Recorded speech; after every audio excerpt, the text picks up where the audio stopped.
Happy Halloween, everyone. I've got a wonderful drawing for us today and a scary ghost story to go with it. So, we are going to draw a cemetery.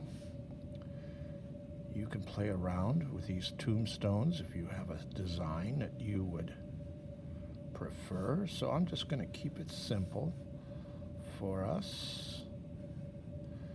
And here are these tombstones. You can square them off. So I want to have some in the back. So I am going to pretend this is my vanishing point, and I'm going to lead this up. Remember, things that go up the surface of the paper look like they're further back. Same thing here. So this one is more behind. This one is going to come because we're using this vanishing point. We'll see a little bit more of it. In fact, let's make this one broken. And keep it all on the same level. And this will have a bit there and some cracks.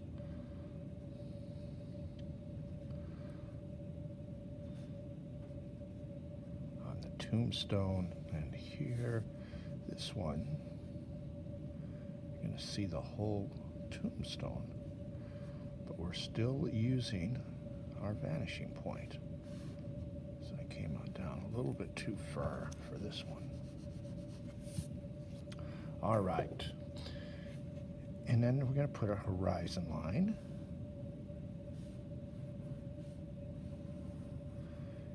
And more tombstones, as if this is up over a hill. They're going to be a little bit smaller. Okay, so there we've got some of our graves. So let's start adding some details. Still using my vanishing point. And if you need to use a ruler, feel free. This is going to come straight down, and we're going to have this pile of dirt.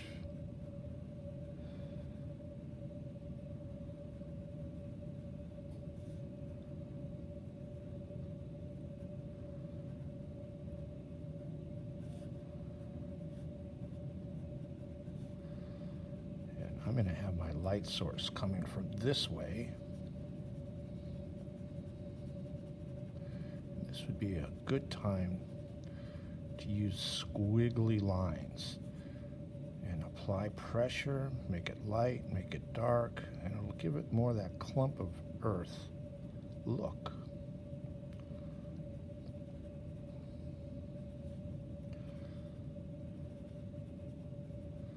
So the ghost story. This is an absolutely true story that was told to me by my brother, who never lied to me and never wanted to scare me as a kid, ever. And it's the story of Resurrection Mary. And this happened in a cemetery outside Bachelor's Grove, Chicago. So the story is this young fellow was going to go to a dance, but he didn't really want to go, but his mom really pressured him and says, "You got to go to this dance." So reluctantly, he agreed to go to this dance. He was by nature kind of a shy person, and he had to go by himself, and he just felt awkward and didn't really know anyone. And he thought, well, I'll just go and, stay a short time, and then I'll just leave. So remember, when we're doing this hole, you want to make it darker at the bottom. It's going to help to give it that sense of depth. So he gets to the dance, and lo and behold, he meets a young woman, and they really hit it off. It was really kind of magical. This little line is going to go to your vanishing point. So this gives the tombstone a little bit of thickness. So we've got some of it going on here. Going to that vanishing point, just a short little line. I'm going to save this for something else. So they hit it off. Normally he was really awkward around girls, but he felt so comfortable with her. And they laughed, they danced together really well, and they just had a wonderful, wonderful time. To where he stayed to the very end of the dance, which surprised him. So the dance was breaking up, and he said, well, I'm going to give you a ride home. And she says, oh, no, I live close. Please, I just want to, let me just go. And he really insisted, goes, I got to make sure you get home safe, and I just insist. I will not let you leave here, cast shadow here, without me giving you a ride home and making sure you get home safe. So she could see he wasn't going to take no for an answer, so she says, okay, fine. So they start to go home, and she tells him where she lives, and as they get in front of this cemetery, Bachelor's Grove Cemetery, she says, could you just please let me out right here? He goes, no, I'll just take you home. No, just please let me out right here. I live right across. I cut through the cemetery all the time. It's a shortcut. I live right up there. You can see the light on. That's where I live. My family dynamic is really complicated right now. Just let me go. And he could see she was really animate about this. So, but he could see that she was a little chilly. So he took off his jacket and draped it over her shoulders and said, oh, just put this on. And she just left the car, cut through the cemetery, and it was dark, and she seemingly just kind of disappeared. He remembered, oh, she still has my jacket on. So the next day, he goes back to the house where she was, told her she was lived, and he knocked on the door. And, a midlife or middle-aged mom-type woman answers the door, and she says, he asks, is Mary here? And she kind of looks at him strangely and says, is this some kind of joke? And he goes, no, I met Mary, and I just wanted to see her again. She has my jacket. And the mom says, Mary died last year. She's buried in that cemetery.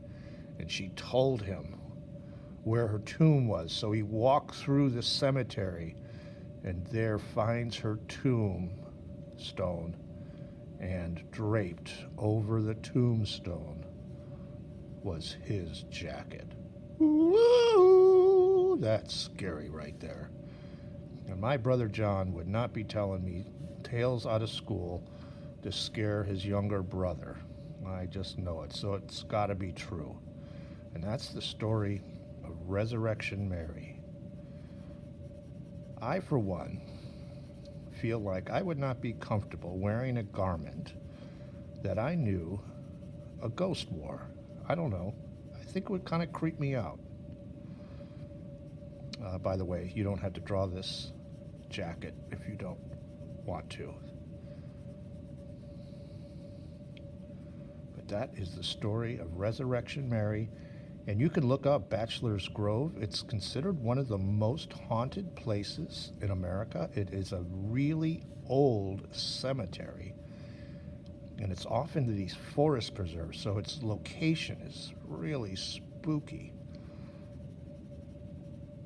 Let's have someone, let's put a prayer candle here.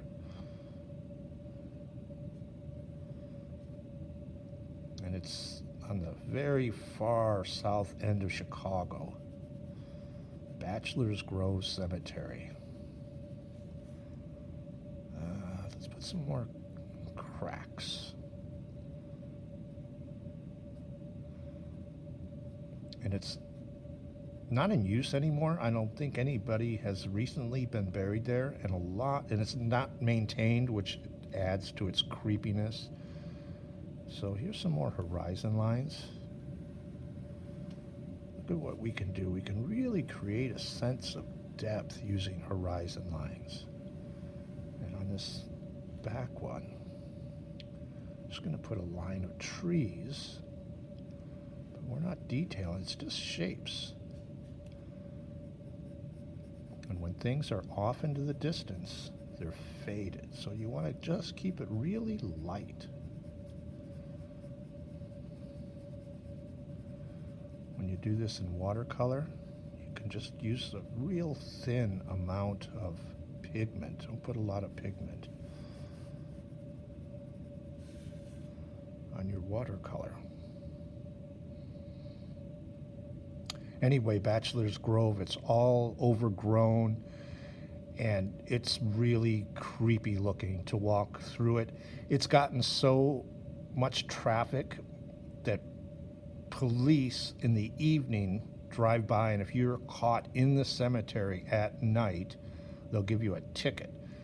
Apparently there's been a lot of vandalisms, people knocking over tombstones and that sort of thing. Who would do that? I have no idea, but I, for one, love visiting old cemeteries. I think they're just fascinating places. They're like a park for the landscaping. You have all that history, and some of the tombstones are really, really beautiful. So you got art, history, and beautiful landscaped gardens.